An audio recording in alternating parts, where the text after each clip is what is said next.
everybody.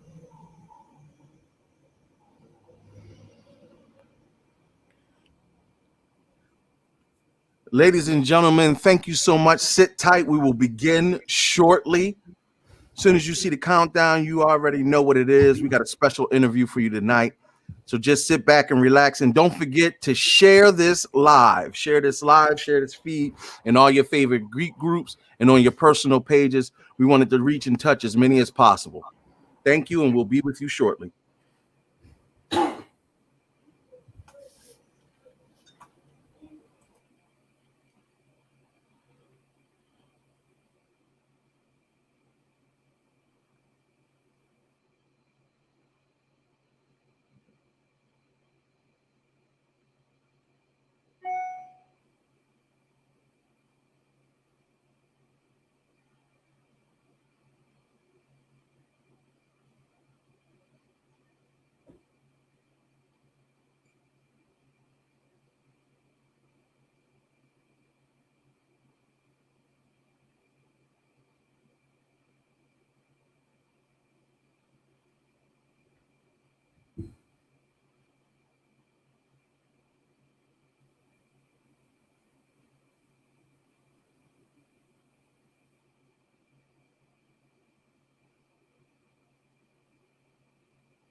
Under your butts. Minus 30 seconds.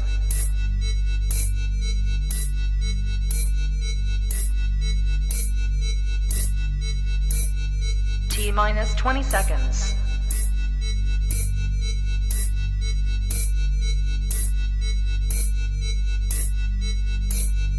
Ten, 9, 8, 7, 6, 5, 4, 3, 2, 1, 0.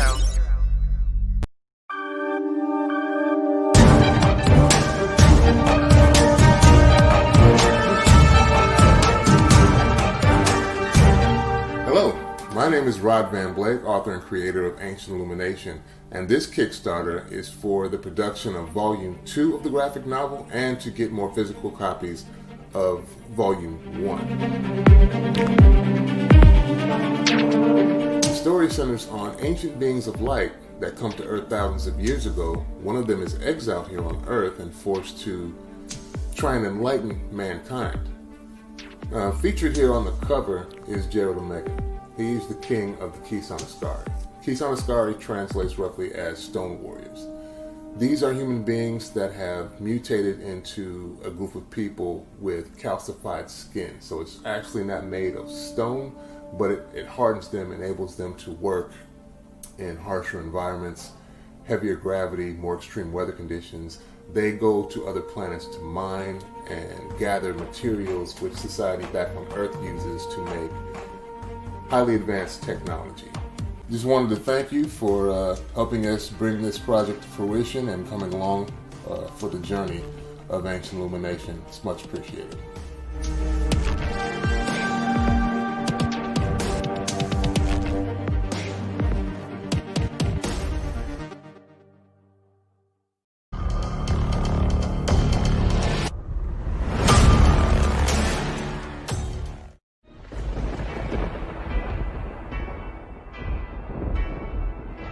One shall stand, and one shall fall. Yeah. New kids on the block. We here making it pop. Don't care if you like it or not. Spot we one is the top. The head nerds in charge and I foresee to making things happen. If you think you heard what you thought you heard, go ahead and play that thing back. Coming out the speakers in the car in the man cave. The mother bus is about to be knocked off the airwaves. So be very afraid. Better check your gameplay. Sitting on all that and finna take away your fan base. The stage is set. Better put this respect up on our name. What you get right now, you get it later. A consistent game, a steady dosage. Once you start it, you can get enough. The people's chant ain't a topic we ain't finna touch. So bring your A game, cause the boys behind the mic finna do the same thing. One time for the one time, let it off like bang bang. We aiming to be the greatest, accepting any challenge. With a snap of the finger, bringing balance, let's make it happen. You tuned in to the place to be. You tuned in to HNIC. Head nerds in charge. You tuned in to the place to be. You tuned in to HNIC. Forget about the way it used to be. This is not a damn democracy. We are in a state of emergency, and my word is law. There's only one boss in this place, and that's me. The HNIC.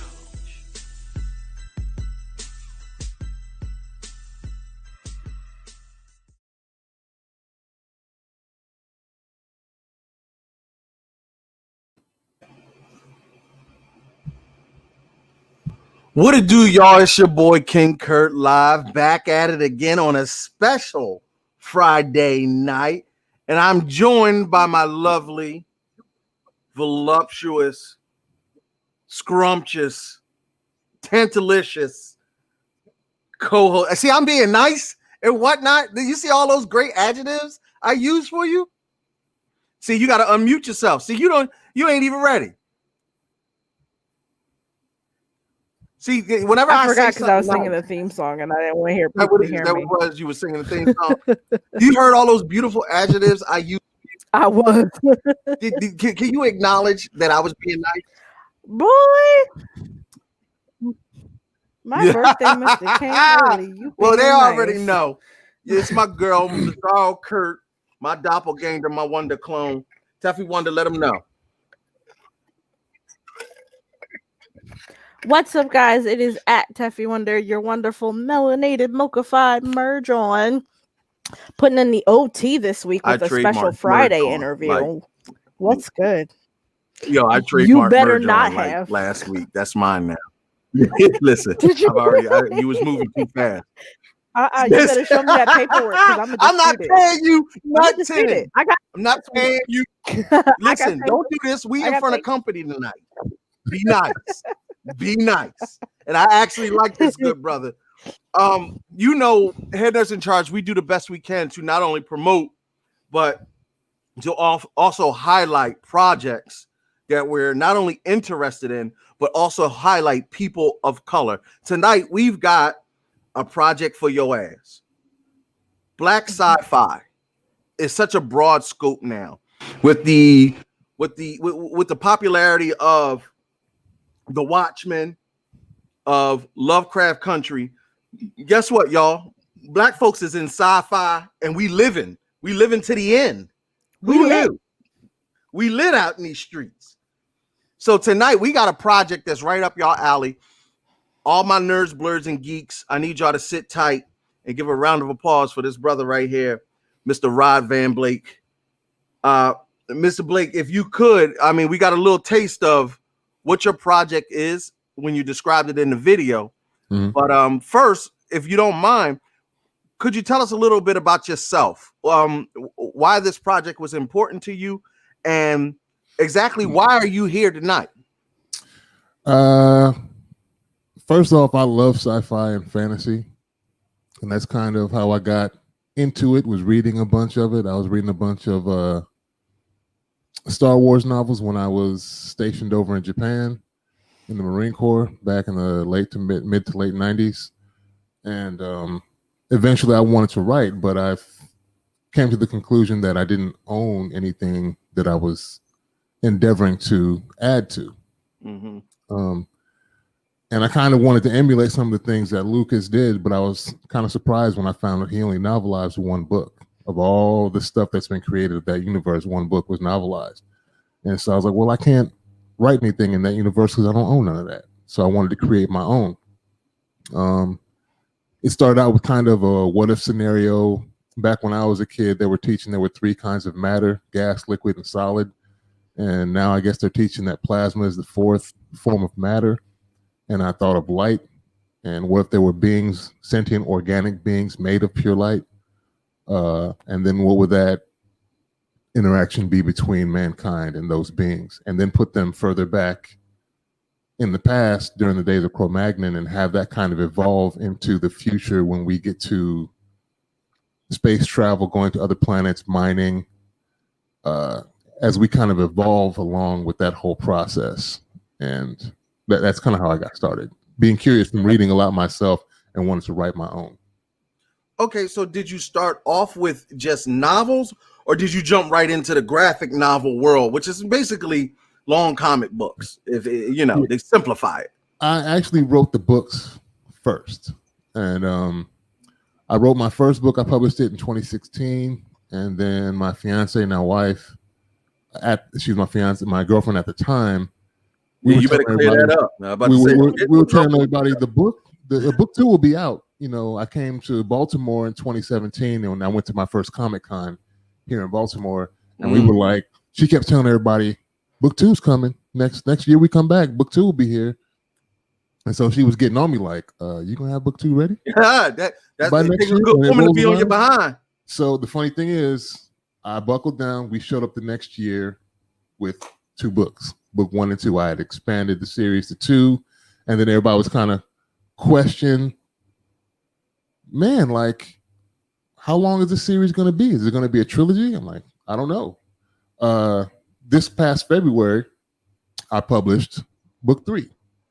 But because of the shutdown, I was not able to give it a proper launch.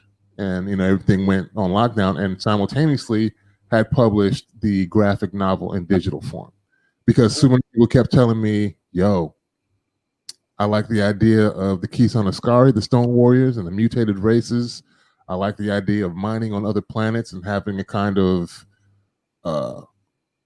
labor confrontation between the government on Earth and the other planets and those mutated beings. That sounds like America. It's kind of a wide range analogy for America, for capitalism, for people of color, but instead of enumerating them all into different skin types, we have different mutations and variations on people, which deal with different things within the universe. So since these people have these harder skins and go work on other planets in harsher conditions, what ends up happening is the government is doing all these things to take advantage of more technology and these materialists that they bring in, but they aren't necessarily being compensated right. Oh, that sound real. Teffy, are we compensated well? Listen. So yeah. So that's kind of what happens. The beginning is like, well, the Stone people, the Stone Warriors are like, yo, we need our money. You're taking advantage of all this technology, but it wouldn't be here if not for us. That sounds like black folk. Come on, Rock, tell me. So we need to be compensated for that, and you're not doing that. So then it ends up being a whole confrontation. And there's also mechanisms and things that they use to try and control these people, which you'll see when you read the book. So that's why I don't know if you look at the cover of the graphic novel, you notice the kind of metallic, almost shackle-like things on his arms. It's kind of one of the mechanisms that they put on them. Oh, like the little gauntlets? Yep. Yeah, so that's like a futuristic version of the shackles. Yeah. Of oppression. I like the meta. Hold on, because we already Lovely. It said this story seems unique, and I'm always down for fresh material. Yeah. That actually lends me to my next question, Rod. Okay. With sci-fi so saturated right now, with a bunch of creatives, what makes your story unique? My story is unique in that I am using a lot of things, like you said, that can be very relatable to what's actually happened, but it's not just that. It's not your average. I didn't write like an average everyday story that is happening in real time, and you can say, oh, I can see where he got that.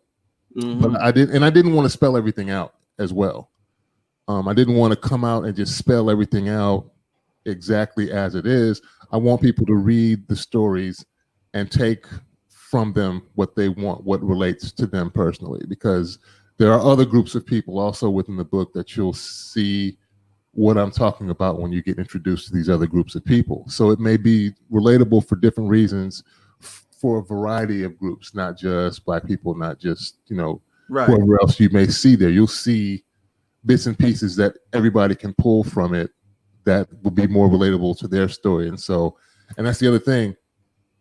I plan on expanding this. A lot of the stories aren't going to have the legs that I think this story has, mainly because there are so many jumping off points for expansion. I have a group of playwrights and theater people that have their own flying theater in the story. They're called the Ongankujin, which in Japanese would translate to music people. It's a word I kind of just made up. That's okay. We make up words every day, B. Like, Kokujin is black person, Hakujin is white person. So Onganku is like music, and I just put jin at the end of it, and that's music. He's like, yo, that's all. Snap it one more time for him, Teffy. So, and what these people end up doing is they do music and theater, but they also have a alter ego as the Jade Assassins, who take out high profile targets, and they do so during their shows.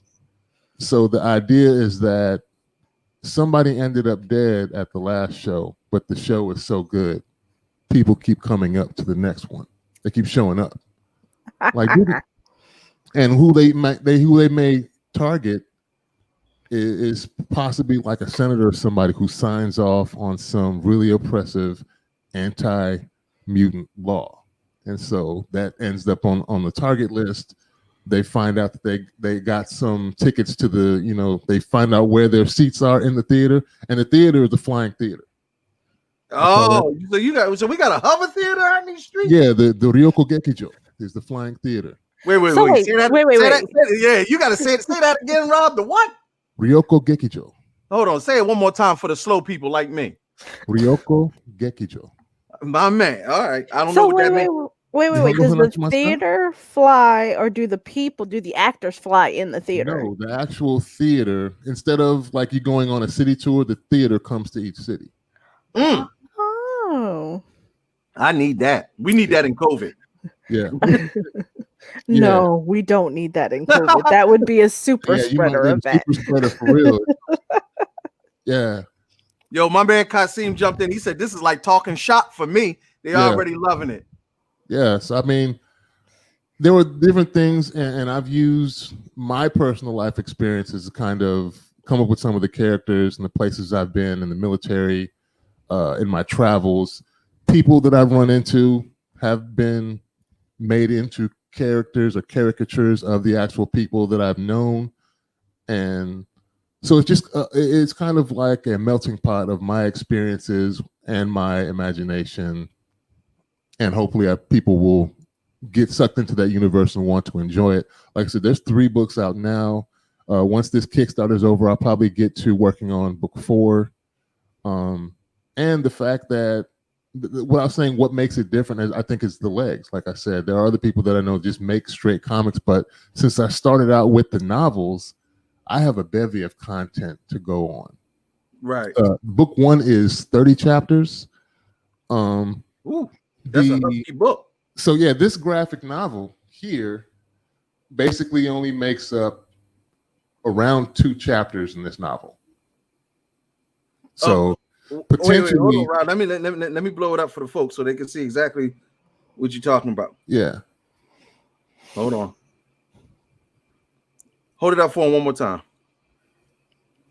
This graphic novel covers basically 2 chapters of this just under 300-page book.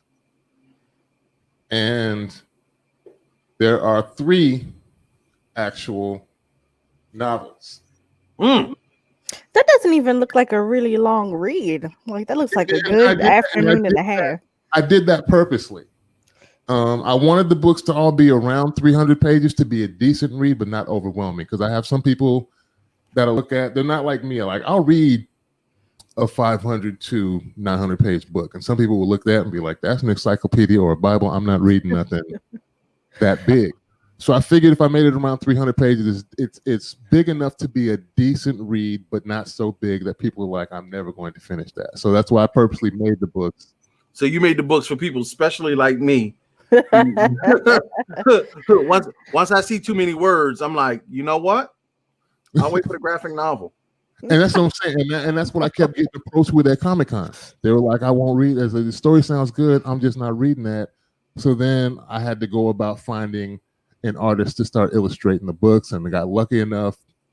There was a smaller con, I think, in either Hartford or Howard County, Maryland, where I met Jordan Purnell Jackson, which is the illustrator on the graphic novel.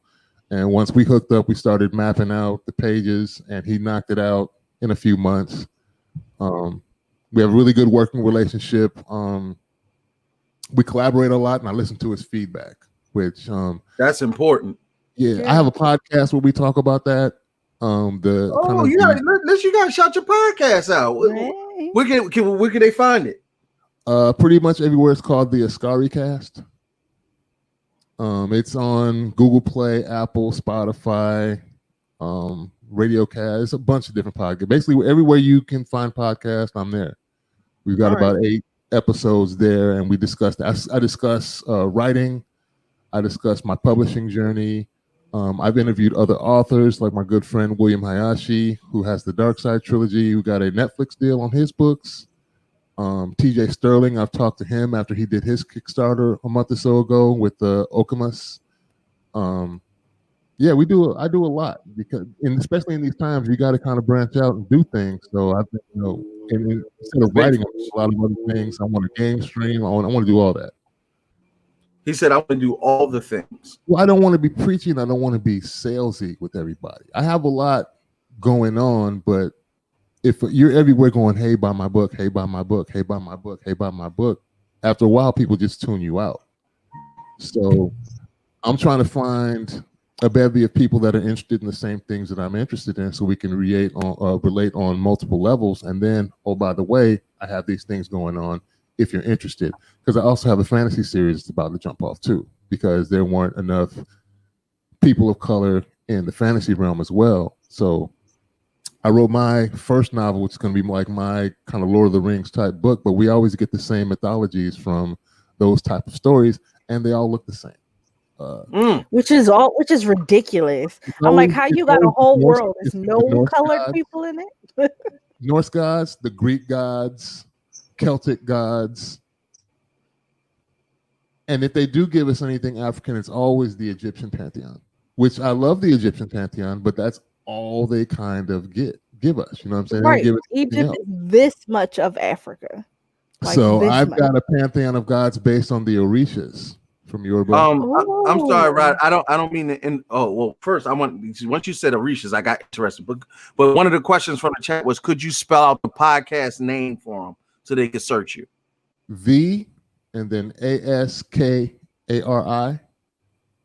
cast CAST. Is that all one word or 2 words? No, 3 words. The Ascari and cast.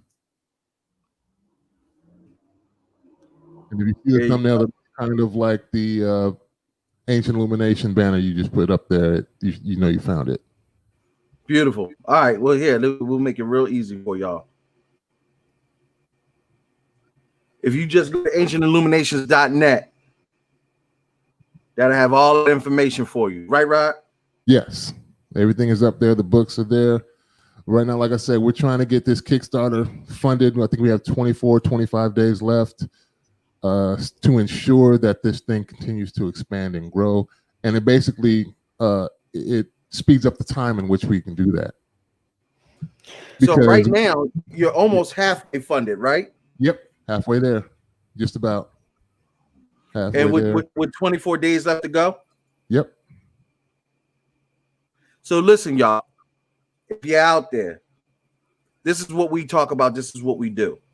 The brother is almost at the halfway mark. And especially with this Kickstarter, this is one of the particular versions where it has to be fully funded for him to be able to get all the funds. So we need your support.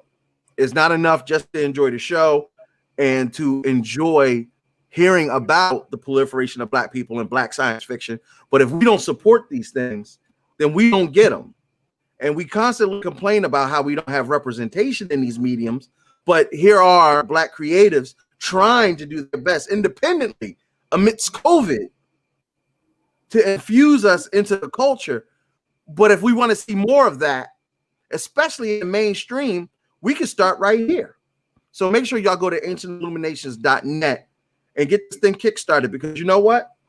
Black people do belong in black sci-fi and every other genre. As a matter of fact, I kind of wanted to, I'm a graphic novel boy. So I'm really particular about the art and makeup and the feel of a graphic novel. And I have to say that the illustrations on this are phenomenal, man. I mean, when we start talking about graphic novels, the art is what really jumps out to me with this particular. And I'm gonna just show a couple other panels because I don't want to give away too much, because y'all need to stop playing, go cop up.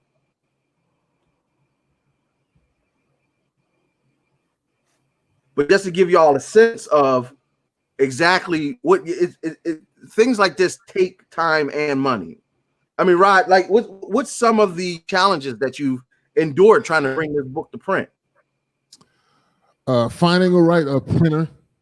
I was kind of tripping on when the pandemic hit, and most of the printers that could do things on large scale were in China. And I was like, yo, I don't want to bring a bevy of whatever's over there here. Number one, finding it affordable, getting them printed in a timely fashion. And before that, finding an artist was the biggest challenge. Was finding an artist that I could work with and get things done, and negotiating out the pay. We got that down. Mainly just because it's not all in house. Like I couldn't do it by myself. What was basically what I'm trying to do now is gather a group of young Black artists that are up and coming, to kind of, I'm also going to try and do my own publishing thing basically now. I started off with the one book, but now it's like things are growing to the point where I'm going to have multiple series, multiple books, multiple comics, multiple graphic novels. It's just hard putting that team together that can be able to consistently make progress and keep ensuring that more and more content comes out. Also talking about the Kickstarter, I don't know if you know what a military challenge coin is. I do. I saw it on there, the one with Saturn, right? Yeah. Hold on, let me blow you up so they can see it. Yeah. That's now break down that military challenge coin, right? Basically, a challenge coin is usually when you're in a military unit. You would get one of these coins. Usually around now, November, you'd have a ball. You'd get this coin to represent whatever unit you were attached to, and say you meet up at a bar somewhere, and you have a group of other people from the military that come in and be like, "Oh, who you with?" And I'd be like, "I'm from 9th Com Battalion," and I'd my coin out and I'd slap it on the table. And basically everybody would rep their unit, and whoever did not have their coin, they owe a round of drinks. So it's kind of, yeah. I like that. That's right up my alley. So that's initially where I got the idea from, was from my active time in the military. And also I know that Star Wars, Vader had his own military stormtrooper unit, and right. there's coins out there for the 501st. So that's kind of where I got the idea to do it and have it joined into a science fiction universe. I only had 100 of these coins made.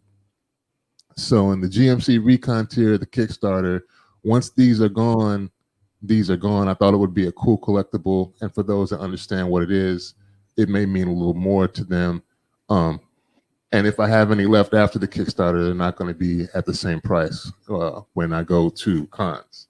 If I have any over. Oh, I bet. I'm trying to let me make sure I cop up before it goes. We have that, and also in one of the higher tiers, I don't know if you saw these metal prints. It's part of one of the bigger tiers. I like that. I love it. Yeah, so it's a metal print of the that's actually the banner for the whole series. It's got multiple characters in it. They go, Babylon is the blue-skinned dude from Atlantis. It kind of has like a Jamaican patois that he speaks with, and one of the exiled beings who becomes kind of the first pharaoh in my book. I need that on my wall. Yeah, I'm already blocked. Cover coming soon too. We're gonna have an alternate cover for another tier. It's gonna be up soon as we're done getting that produced from another artist. But yeah, man, we trying to get it popping. We're trying to get it growing and get this thing going for my own. That was my goal, basically, to emulate things that were done, but I'm going to be doing more on my own than what I've seen in the past. And if this has a lot of legs, I want to do the same thing in fantasy. We're going to get some melanation going on into the fantasy world as well. Which it is out there, to be truthful. It's out there now. I'm just providing enough. Slowly creeping out there. Yeah, it's out there. I feel like it's always been there, but now that people are actually like clamoring for it and more willing to go out of their way to find it, like now it's like, oh, look at this great wealth of stuff. Whereas like there's people like me who have been writing since they were 12, and I'm just like, yeah, duh, thanks.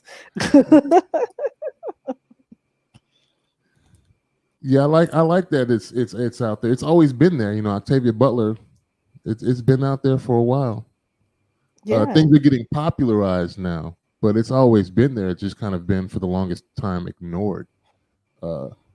My thing was I wanted to also do it to show others that it could be done. As you know, little black boys, little black girls that maybe want to jump in and start writing and think that it can't be done. I believe a lot of people have stories within them. I think it's maybe only 1 or 2% of us to act on those ideas. So I would encourage you, if you have any desires to write, to do so, to create, to do so. That's important to me. So I have a question for you, Rob. So tell me about the process. You have this novel that's 30 chapters. How did you choose exactly what was going to go into the graphic novel version of that? Like, why condense it down to just 2 chapters? It basically broke down to the size of the graphic novel I wanted, which I think this has ended up being like 56 pages or so. And so it just so happened that within the 56 to 60 page range, it covered about 2 chapters. So I could have made it longer, and then it might have been 3 chapters. It just so happened that the breakdown ended up being 56 pages. So that was my goal. Each one I wanted to be around 60 pages or so, and it ended up being 56. The fantasy may only be, like I said, more traditional 22 to 28 page comic book issues instead of a volume of graphic novel. So we'll see, but that may change. Okay. It wasn't anything like I had premeditated beforehand that it was going to be just the 2 chapters. It just, when we got to scripting out what we wanted of that story, and because it's the other thing I meant to mention, it's a different experience than the novels.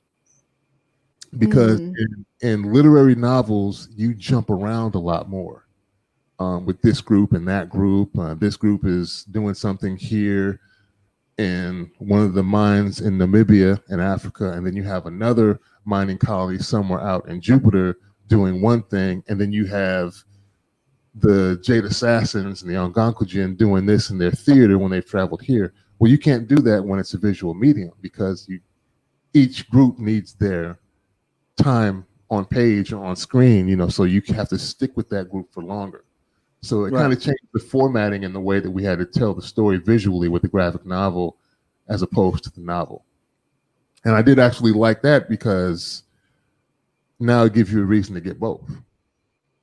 Because if you just want the visual on it, you can get the graphic novel. But if you want a more in-depth experience of the characters and their journey, then you can also get the novel. But it's not like, oh, since I have one, I don't need the other. You can experience both.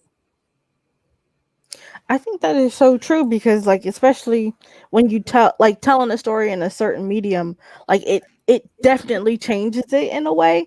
And like, to have both, I feel like I would need both. I'd be like, what? Because one, graphic novels always kind of leave you on that cliffhanger where you're just like, oh, I need to know what happens now. And then with the novel, you can go ahead and just be like, all right, well, forget that. I'm just going to skip ahead and find out what happens. Very true. And I was unaware of that until my artist pointed it out to me. It's like, but you can't start the story here with this group and then on page 2 jump to this other group without first going through a little bit more of the story here and remain with these people so that people get an understanding. Otherwise, it's just a bunch of jumbled pictures and people are not going to be able to follow the flow of the story. So I like that it changed the experience a little more to give that variety.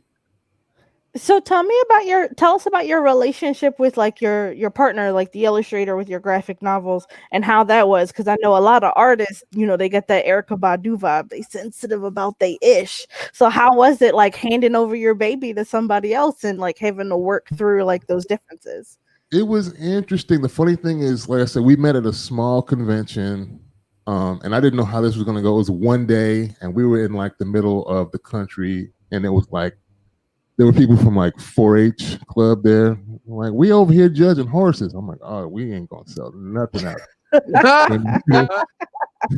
But it actually worked out. And then my lady was like, yo, it's like this young black dude down the way, a few aisles over. I think you might want to check his stuff out. So I was like, Did you give him the nod, the mandatory black dude head nod? Yeah, I just walked. I knew where his table was. I walked over and saw his table, and he was doing like mashups, like these crazy mashups of both Marvel and DC characters. I think he did one of Okoye from Black Panther that has like, she's got rings on. I might have it.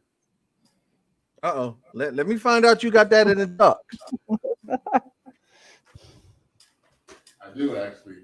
She's got rings on. But they're actually, I don't know if that's too much glare, but she's got the Infinity Stones.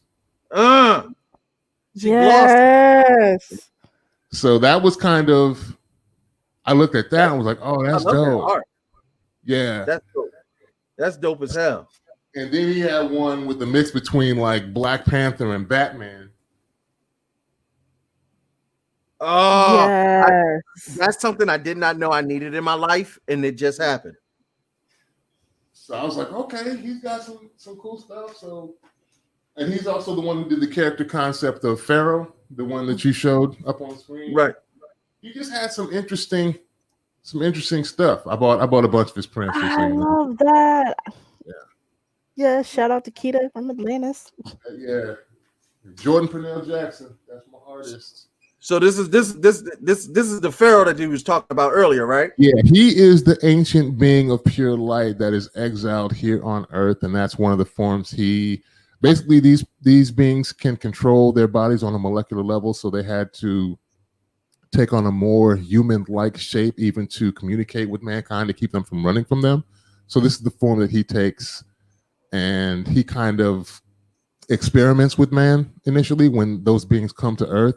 And he starts experimenting on them, and he gets in trouble for doing that. And so they take away his ability to change into pure light, and they exile him here on Earth and basically task him with enlightening man. And he's the reason kind of why we evolve both physically, technologically, and he just watches it as a soap opera. As we become more and more different and start fighting amongst each other, that becomes this being's entertainment. And so instead of doing the right thing and fighting us, he just kind of watches reality TV to this boy. Huh? Basically reality TV. Yeah, he's sitting there just watching like, oh, famine, war, you fight over small differences. Oh, this is crazy. And he just kind of watches it. He Black Uwatu. I got you. He the watcher. Yeah, here's a Samurai John Stewart, my boy did. Wait, hold on. I gotta see it. Now I need that. Look, Rob, we might have to talk about coming up off that one. Or you could reach out to the artist. I'm sure he's on Instagram. Yeah, he might want to tell him that one. You're right. AP Jackson art. There's a Nubia Wonder Woman kind of mashup. That's up your lane, Taffy. Oh yeah, I looked at that like Birdman. Yeah, boy. Yeah. But yeah, that was kind of my what if scenario that just kind of expanded how I started the story. And then at that point, I had to develop characters, different groups of people for them to act with. Since I was in the Marine Corps, I put the Marines in my book, and they become like basically the only military that's kind of left. And instead of the USMC, it's the GMC, the Galactic Marine Corps, because they've taken over. I don't know if you saw on the coin, it's the Marine Corps emblem is the eagle, globe, and anchor because it's on Earth, right. But there is the eagle, Saturn, and anchor because they have a recon unit that trains on the planet of Saturn. Because the people one branch of mutants have become the Kisana Skari, the Stone Warriors with the calcified skin, they're bigger, they're faster, they're stronger, and regular man has to kind of evolve technologically to kind of try and control these people. Like, how do you keep control of these skin? I'm already being triggered because I'm like, first of all, if I'm superior to you and you're trying to control me, like, fam, what is to stop me from just snapping your neck and just going about my blessed day? And that's why they go to Saturn, because Saturn's gravity is 10 times that of Earth's. So basically they get this steroid and supplement cocktail. They can't even move for the first few months. They can't even, and as they get stronger, they're basically trying to compete with the Kisana Skari, even though they can't. But they're trying to find and devise ways to do so. Be like, yo, let's go train on Saturn. They tainting the game. Surprise, surprise. And the problems really start when they already know they're kind of physically superior, but because you have them out on further planets, they start discovering materials that aren't available on Earth, and then their ingenuity allows them to kind of come up with technology on their own. So that's when you get trouble. Like, yeah, because why should I give it to you when I'm here doing all the work? I should be getting all the fruits of my labor. Exactly. Message. Yeah, message. Yeah. Message. Yeah. So, real quick, I just wanted to talk about now the particular Kickstarter itself. I want to talk a little bit about some of these stretch goals. Okay. I thought it was really interesting because you're doing a lot of charity work here.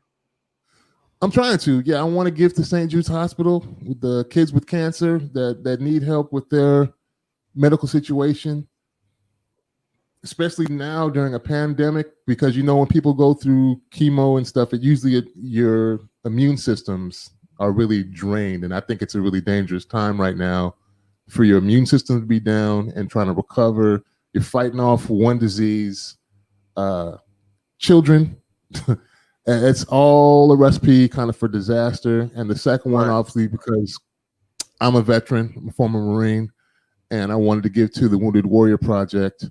And it's kind of like together we can give a significant amount, even though a lot of people right now can't give $500 to one charity on their own. But if we can get together and raise these funds, and that allow us to give them a pretty significant donation as a team, as it were.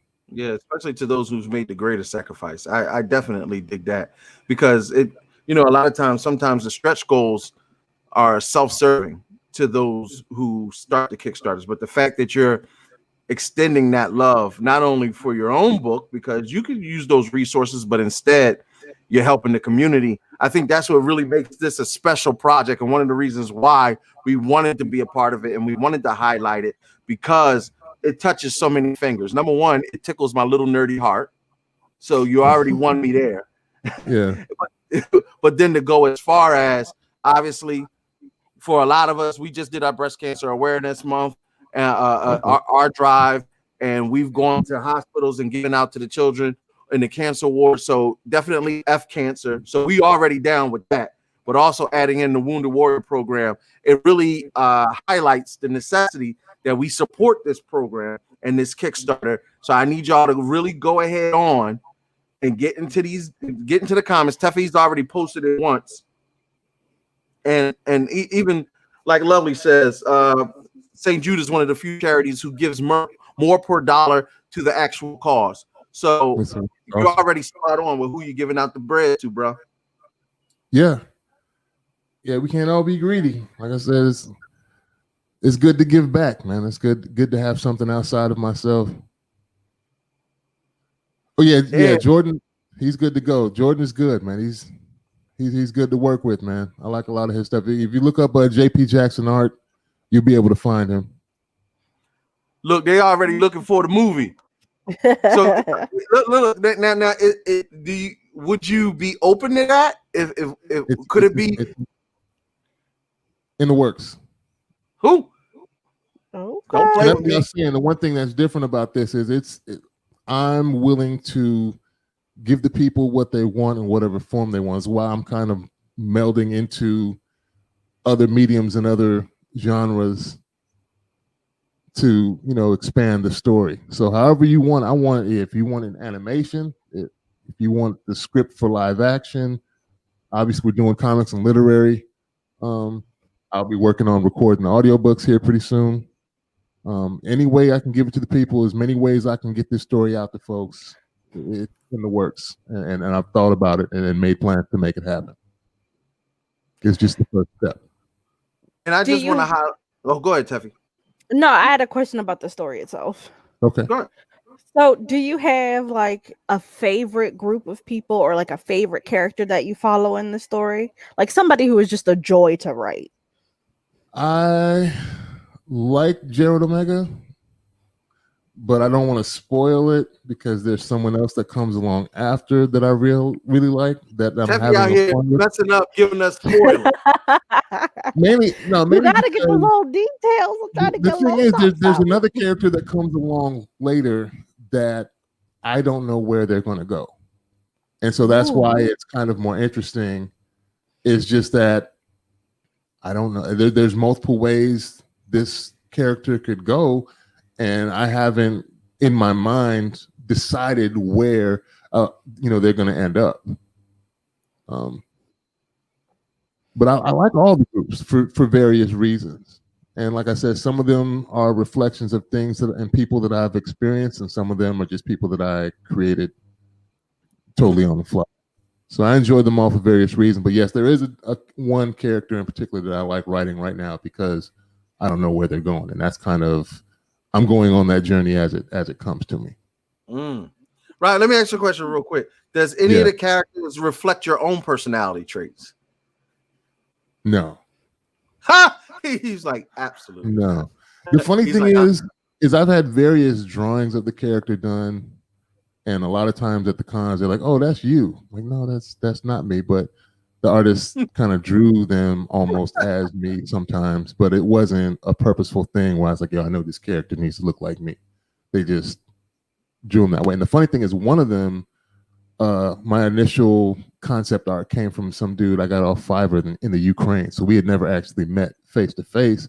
I'd given him basically a description of the character that I wanted and how I wanted them drawn, and some concept art that I had drawn up for me previously when I was still living in California. And it came out almost looking like me. And that was just kind of fun. Like, oh, we didn't plan that. But no, I know some writers do that, but it's not my mission to basically put myself into stories. I just wanted to create the story, and then I came up with characters around who would live in this universe, who was going to inhabit this world. So I pulled from things that I saw, things that I heard, people that I saw, heard, and came up with it that way. I didn't want to emulate myself in the story. Even though there are probably pieces of me within certain characters, but there is I'm not in the books hidden somewhere. I didn't pull, I forget what. I'm like, keep my eye out. You saying that? You might end up being like Stan Lee, pop up in all the movies. Yeah, now, you're not gonna be in the movies, Rod. If they do a movie, you ain't gonna be in it. I'm hard to miss though. I'm like 6'9", 340 pounds. So if you don't see me, get your paper, boo. You need that acting credit, those residuals. Get that paycheck, sir. That was the best thing. Like in researching the book and whatnot, I saw pictures of Rod, and I was like, "Whoo, I would buy the book too, even if he just came over. You gonna buy my book? Yes, sir. Yes." Yes, yeah. That was kind of funny when we would talk about that at different conventions and you see different sales approaches of the people that table around you. And some people are like, yeah, won't you just go, you just gonna punk them and make them buy your book? Like, no, hey, look, you come over here and get this book. Yeah, listen, however, what Malcolm say, by any means it's necessary. You're gonna get Black Sci-Fi. No, but I love that you're making it so accessible to people. Like, you ain't even got to do all that. You just like, what you want? I got what you need. You want it in digital? I got it in digital. You want a paperback? Got that too. You want a graphic novel? Here you go. Movie on the way. You giving it to people like however they can get it. Hey, Tef, Robbie at the comic book convention's like, we're going to get this work. We're going to get this work.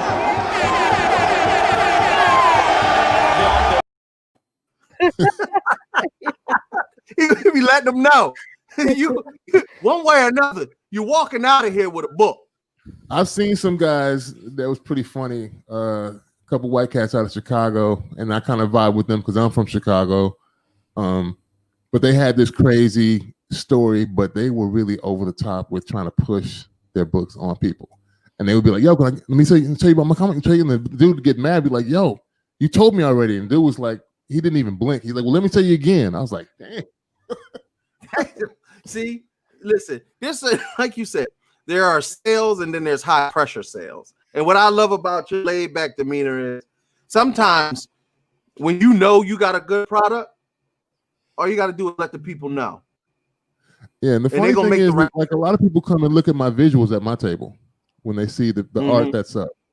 And I think someone would be disappointed when I didn't have a graphic novel or a comic because that's what they were expecting when they saw the visuals. But I was reading the room basically, like, we're at a comic book convention, so I need a reason for you to come over here and talk to me.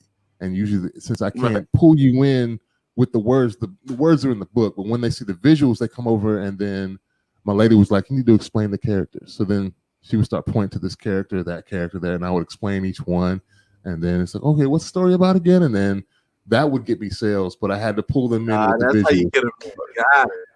I'm the exact same way. I'm such a visual person. When we go to cons, I'd be like, okay, this table looks ugly. Nobody is going to come over. So I'd always redecorate the tables. And I'd be the person like, look at this delicious spread I just put out here. So I like, I love that you went out and you got your artwork and like was able to explain the characters, because nothing is worse than going up to a table and being interested and then the person can't even tell you about it. Like they just hold the table for somebody else. It's like, all right, well, bye then. The funniest too is some white folks that'll see me and be like, you wrote these? Like, yeah, I wrote them. Yeah. I'm like, we writes and we reads too. Like, yeah. Well, yes. Yeah, there's almost 100. My nigga. We writes and we reads. Yeah. Surprise, surprise. Yeah. No, it's always dope when, like, don't get me wrong, we're definitely, my vibe is more the graphic novels, but a lot of our fans are novel readers. Like, they want the graphic novel, but they also want the whole book. So both are available right now, right? Both are available, and both are available right now in bundles in the Kickstarter, both in hardcover and paperback form for the novels. The graphic novel is only paperback right now. We felt it wasn't big enough to make a hardcover for it. They're both available.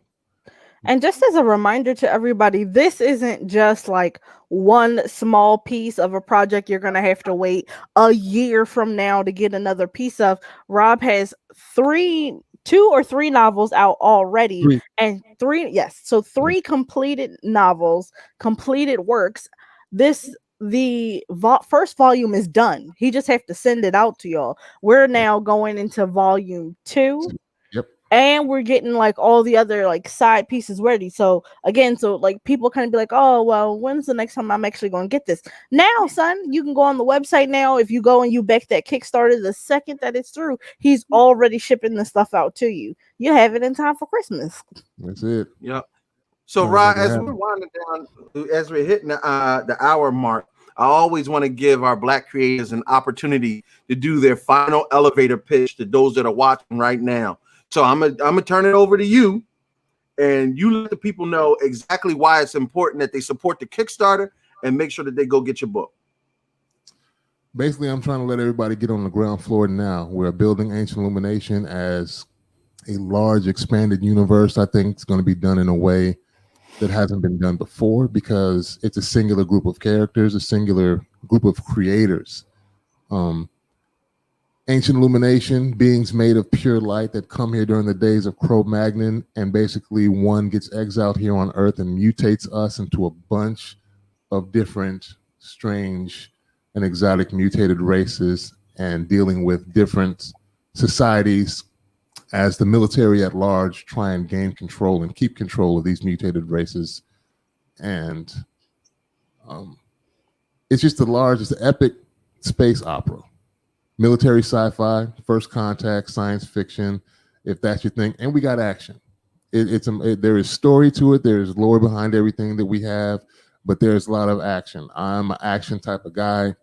You can't give me 2 hours worth of love story and not have no ass whooping in it. That's what I like. So that's what we're gonna provide. I'm saying I'm just being sound like Kurt right now. I'm just being real. We can have love story, but you're not gonna give me 2 hours of just that. You gotta have somebody get cracked a couple times at least for me to have the reason of why there's got to be conflict in there somewhere. And we've got all that. We've got action, we've got spaceships, we've got alien beings, we got a lot.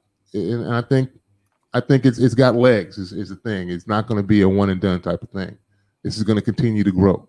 With this Kickstarter, you're helping us grow faster because it's inevitable that it's going to happen. Volume 2, 3 on down the line. If book 1 ends up being 14 volumes, then book 2 maybe 12, 13 volumes, and book 3 maybe like 11, 12 volumes with the graphic novels. And that's not even including the side comics for the characters that didn't get their shine. So the Keystone Ascari may get their own comic run. The Mechanics, which is a cybernetic group of Marines that have lost limbs and have to basically piece themselves back together to continue their thing. What happened? We lost somebody? Kurt. It's fine. He'll be back. He got that Comcast internet. It be acting up. Okay. Yeah, it's got lots of legs. We have room to grow, and we have other focal points, other stories, other perspectives that we'll be exploring as well within this series. So it's going to be a lot to offer, and I think a lot of people will enjoy what's out there. I know we've all supported a bunch of other franchises. You can see in the background, I got Black Panther, I got Star Wars, I got everything under the sun. I just wanted to create my own. I know a lot of you out there have a bunch of all that stuff too. If you can get that, you can jump on board with this, and we can keep it moving and grow, and you'll be helping us grow together. Yeah, that's something I definitely tell people, because a lot of people like to complain. It's like, oh, well, we don't really own these stories. These stories are owned by like white companies like Marvel, DC, even Lovecraft Country, which was great, is a story written by a white man. And I think it's really important if you want these stories that are like, if you want to sit there and be like nothing about us without us, you got to put some dollars behind that. You got to put your money where your mouth is. Support creatives like you and who are actually out there telling stories written for us by us, not the quote. And that was my main reason. I didn't want to be one of those who only complained about things that aren't created for us. I wanted to get up and actually do something about it and start creating my own. So I'm, in my eyes, being a part of the solution by putting something out there that's, I saw a niche or a need, and I wanted to help fill that void along with all the other great creators, because I don't just talk that noise either. I've backed a whole bunch of other people. I've had like 5 or 6 Kickstarters this year, and then I've also just went out and saw stuff that I thought was cool from other creators of color and just copied it, just because I wanted to help support as well. But yeah, I didn't want to just be a complainer. Oh, you ain't got this, we ain't got that. Well, are you gonna provide it? Like, well, no, I'm not gonna provide it, but I'm just gonna be here and complaining. Right. So as you guys can see, I did drop the link to the Kickstarter down into the chat twice. I also dropped the link to Rob's website. Rob, where can people follow you on social media so they can keep up with the progress of your project? I'm on Facebook as Rod Van Blake. Obviously, I'm on Twitter as Keystone Ascari, and that's KISONASKARI. It's Stone Warriors in Swahili, but yeah, Keystone Ascari on Twitter. Rod Van Blake, all one word, RODVANBLAKE on Instagram. I think that's it. So I have a LinkedIn too. My name is regular Rod Van Blake on LinkedIn as well. But those are the main ones that I use. I think I'm Keystone Ascari on Twitch as well, but I've got to get that up and running. I haven't done anything there in a while. But yeah, Twitter, Facebook, and Instagram is where I'm at right now. Perfect. Listen, y'all, it's giving you everything you want. You've got the overcoming of oppression. You've got the disenfranchised. You've got black sci-fi from a black creator who's trying to infuse the culture with the thing that you said that you wanted more of. I know I'm gonna cop up this weekend. We've already had a few people in the chat say that they're gonna cop up this weekend. Make sure y'all go to the Kickstarter, support it. Kickstarter. Yeah, hit that Kickstarter. Stop playing and go ahead on and start getting that. Look, you won't get more of it if you don't support it. And it's literally giving you everything else that you want in black sci-fi genre, which is really specific. But if you want to see more in other genres, we can start it right here.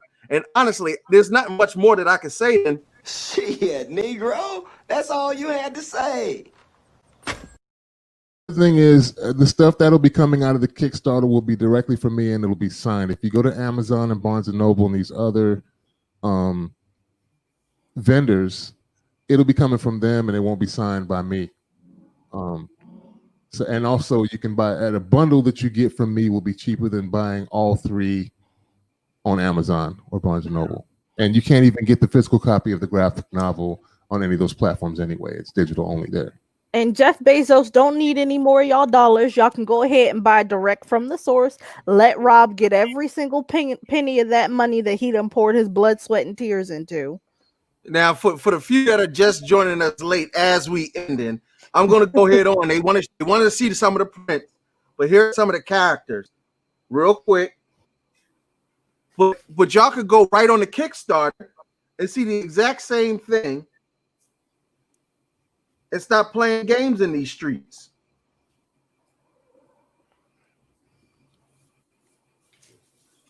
And we just here to give you a little taste. Just a little taste. Can you show them this real quick? Sure, hold on. Oh, somebody wanted to know, are you going to do action figures? Do you have plans for more merch? We do. Oh, love this it. is Babylon. He is one of the OG Atlanteans. Yeah. I like that. That gives me some Gandalf vibes. Yeah, he's the one that actually gives like the history of what happened. You got any more prints? There we go. Those are the Jade Assassins, the Algonquin that have their own little theater. Yes, boo. I also have the you've already seen Pharaoh. Look, he already got he wearing the merch. Oh, yeah. I'm wearing some of it. I don't know if you've seen this is Darius. I love it. Yeah. So cool. So listen, y'all, make sure y'all head over to the Kickstarter. For those that are just joining late, y'all could go back once this live in. You can start it right over and see the entire interview with Mr. Rob Van Blake, and especially with Ancient Illuminations coming out, and it's available right now. It's ready to ship. All you need to do is go to the Kickstarter and put in your pledge, and then you could already be set up and ready to go, like Teffy said, before Christmas even comes. So it'd be a great gift to put under the Christmas tree for especially the younger ones of us who don't see enough of people who look like them in these arts. I mean, Captain America's cool. I like Cap. Superman's cool. I like Suit. But there's not enough Jonathan Stewart's. There's not enough Luke Cage's Blade. I mean, look, we already know. Yeah. But what better to do it with somebody who's actually building a world around us? It's one thing to get a character or two. It's different when we get an entire world. And I think that's what Rod's trying to do. That is definitely what I'm trying to do. Build a universe and help it grow. And who knows whoever else I run into may end up being in the world as well. So I take inspiration from a lot of things and people. I think it'd be cool to build a conglomerate of other writers and creators and just kind of give them their own door into the same universe. That would be something that would be cool if we could do it later on. I already know. I was talking about having you on the show, and Concrete Comics gave you the thumbs up. They were like, "That's a good brother. He's got great work, and we love his books." So you already got other indie comic book companies putting a stamp of approval on what you do, brother. I don't know if you do that or not, but they definitely showed a lot of love. Oh man, I appreciate it. I know them brothers. They're cool. I like them. I like Cronkite. We getting ready to get up out of here. Tuffy, you want to let them know where they can follow you? Yes, so you guys, if you want to follow me, I am at Teffy Wonder over on Instagram and Teffy Wonder the Mocha Mermaid. Do not forget, I done dropped the link for you guys in the chat, and the artist is Jonathan Parker Art, I believe, on No, Instagram. JP Jackson Art. JP Jackson Art, thank you, on Oh, Instagram don't for get it those twisted. of you He who was in want the it more. chat. Look, he was the one saying, he was like, show There off he my is right print. there. He said, "Show off the print." He said, show off my prints. Stop playing. So JP in there. He's trying to get his coins. Yeah, look, he said, Ryan, what you doing, baby? He said, show off the prints. Yes, but you guys, I'm almost at 600 followers. I'm trying to get to 1,000 before May. So please, hashtag tell your friends about us and make sure you head over to the headnerdsincharge.com website. We have merch ourselves. Articles are going up, and we'll definitely link Rob over there on headnerdsincharge.com as well. Exactly. And y'all already know it's your boy King Kurt Live. As always, we're all about the proliferation and promotion of Black creators, not only in our space, but to bring them into your homes, because it's not good enough for us just to enjoy them, but we need to have them in the mainstream. And the way you could do that is by going to the Kickstarter. We've dropped multiple links in the chat. Just go ahead and scroll on back and make sure. I want to see a bump in that brother's Kickstarter by tomorrow morning, because you know what? Stop playing. I know it's Friday. Y'all done got paid. So go ahead on, forget that light bill, and support this Kickstarter. And listen, you can have lights next month. But First of all, it's November. Like Pico not shutting nobody off till April. Y'all can tiers for this project start is 10. No, hold on. Wait, go back to that. You mean Pico ain't turning off nobody's lights till April? I got time. So your utilities, because it's winter and it would be cruel, they do not turn you off from November, but they definitely send you that shut off notice April 1st. Interesting. And tiers for his Kickstarter start as low as $10, y'all. For $10, you can help support this dude, help make creative POCs go farther. Like if anyone's who ever been like, dang, I wish I had a story on Black owned story. Yeah, check the sister out, the Queen, Tunisia. Yes. There you go. Jordan say he happy now. He said he good. Yeah. And that's my boy right there. That's him. Yo, much love to Jay and much love. Yeah, Kasim, that's one of the reasons why we do these live streams is to support the brothers out here who actually needs a signal boost. I mean, we're fortunate enough to have over 100,000 followers on our different programs and platforms. So for us, it's not an obligation, but something that we love to do is to find good brothers like what Rod is trying to do and really put them at the forefront and give them the kind of signal boost that they need to support. Signal boost is cool, but going to the Kickstarter and supporting is better. And that's what it boils down to. Y'all already know. Head Nerds in Charge. This is not going to be the last time. We're going to check back in with Rod and see how that Kickstarter doing. And then we need to run this thing back. We're going to run it right back. We got 26 more days. Just 26. 24. Oh, look, I didn't give y'all some extra days. All right, look, y'all got 20 days. Don't even think we're not even going to count for. Y'all got 20 days to have this brother reach his goal. We can get in on it now before it's cool. Before the movie comes out, you can see I had it here first. I had it back in the day. What y'all just on it now? You just on Ancient Illumination? You don't know? Yeah. I need that cool. You ain't listen. You only made 100 of them. That means that's limited edition. That means it's gonna be worth something by the time I give it to my grandkids. By the time it's in, by the time it's doing reruns on BET, BET's still around. It'll be worth money. It'll be a classic. Everybody be already on it. We'll be up to the 5th and 6th. They'd be remaking the movie by the time my coin worth some coins. So I'm already on it. I know Teffy on it. A lot of y'all say y'all on it. So I want to make sure that y'all go ahead on, hit that Kickstarter up.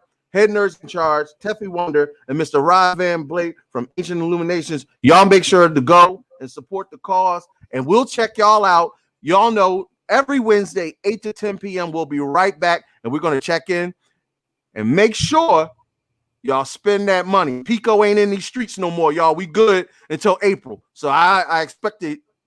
I want to see these. Pay that money, sucker. Slice and dice, little chickie. You look soft. Yo, what's up, fellas? This is Sid O'Connell. I'm here in Philadelphia. Tune in to Head Nerds in Charge, Wednesdays from 8 to 10. Do not miss it. 9, 8, 7, 6, 5, 4, 3,